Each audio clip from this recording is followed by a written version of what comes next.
Senator Scullion. Thank you, Mr Acting Deputy President. I rise also to support the Aboriginal and Torres Strait Islander People's Recognition Bill of 2012. I thank the previous speakers, and I have to say, if I can reflect for a moment, Mr Acting Deputy President, this is, without doubt in my view, in my 12-odd years I've been in this place, the first time that I have this genuine sense of bipartisanship. You know, we are excited by the prospects. We are nervous about how we proceed. We genuinely talk to each other to ensure that our views aren't polarised one way or the other, and I think that gives me a great deal of confidence that if we, as representatives of the wider Australian community in this place, can behave in that way. And it's sometimes very difficult because our relationships have been generally characterised by some sort of tension over time, that hopefully that will provide the environment under which the very important discussions around the content of the changes that will take place.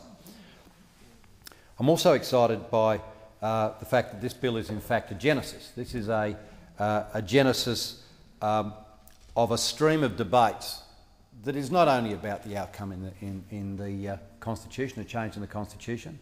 What these series of debates will do will engage people who previously have not been engaged. They will have people think about issues and people and circumstances that they haven't thought about before.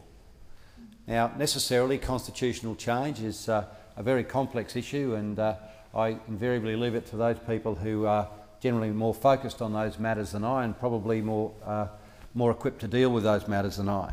But this is a genesis of a very, very important change. And I think many Australians, and certainly people who have been involved in the changes that have taken place, I think would reflect that this is always unfinished business. This is always unfinished business. And there are a number of reflections on that business. I'll deal with some a little later on. But I think that's necessarily the case. I suspect it will always be the case, and I think that is a good thing.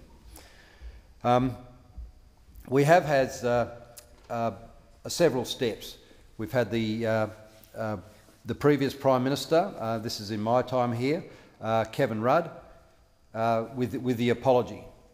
It was symbolic, and it was also practical. He had a very significant practical element as part of that day of apology. And that significant practical element involved Indigenous housing. But it's very useful to look back at that time to see what changes have taken place, because I still think since that dramatic day there are lessons for us in the way forward with this particular, not only piece of legislation, but past this legislation, which will pass today with the concurrence of everyone in this place, and I think that's a fantastic thing. I can remember on that dramatic day, and I have a confession to make.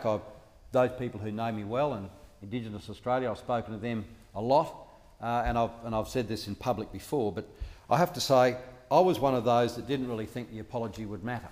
I come from a background where you know, I see every day the gap between opportunities for Aboriginal and Torres Strait Islander people and mainstream people to be so vast. I just couldn't see this as being helpful at all. It was just my personal view at the time. I didn't share that with anybody, but I was a bit cynical about it. This is fantastic, you know, all the trumpeting of change. It was all very wonderful, but in myself, I really couldn't see what that change was made, and I guess much of that was because, as I've said, my personal experience was the housing of my mates was still appalling. Their educational outcomes were not even comparable. Their employment opportunities in regional and rural Australia were relatively few. The health outcomes were completely unacceptable. And so in that context, I could never really bring myself to be all that supportive.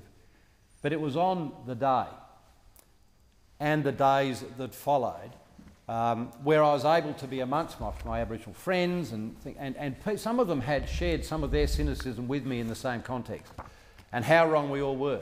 How wrong we all were.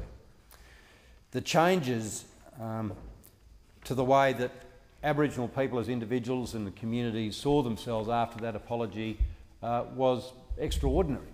And I've had plenty of stories from individuals have explained to me how surprised they were at their own reaction, who are Aboriginal people. And so quite clearly, I think that those who would, including myself in the past, diminish symbolism as something that didn't have a role to play in the closing the gap are actually quite wrong. It is very important, and this particular act, not this act of Parliament, but this series of debates we're going to go through, and as an optimist I see us going through those to come to whatever agreement we come to, and that agreement will be the next step. It'll be the third step in actually becoming a united nation, and I think that that is extremely important.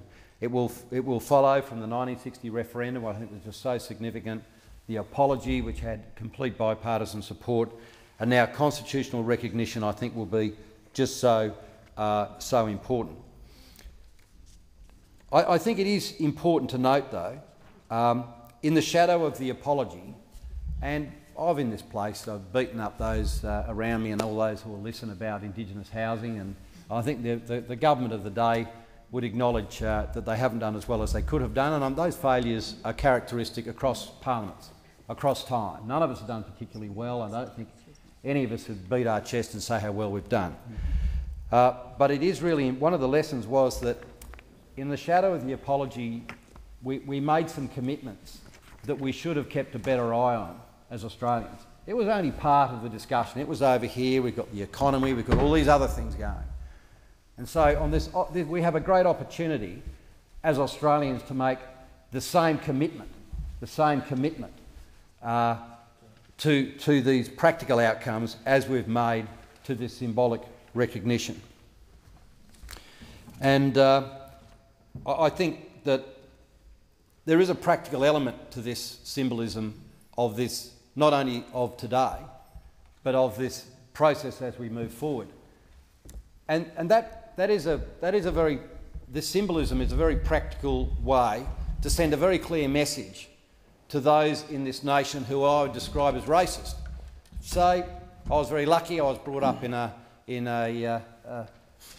colourblind house. I was brought up just in a very wonderful family, and I wasn't very much exposed. As I grew up, every now and again I was exposed a little bit to people with the views of racism, and after getting tapped on the nose, they generally didn't sort of share that with me very much afterwards. So I'm not sure why, but I just didn't think as much of it happened as actually did.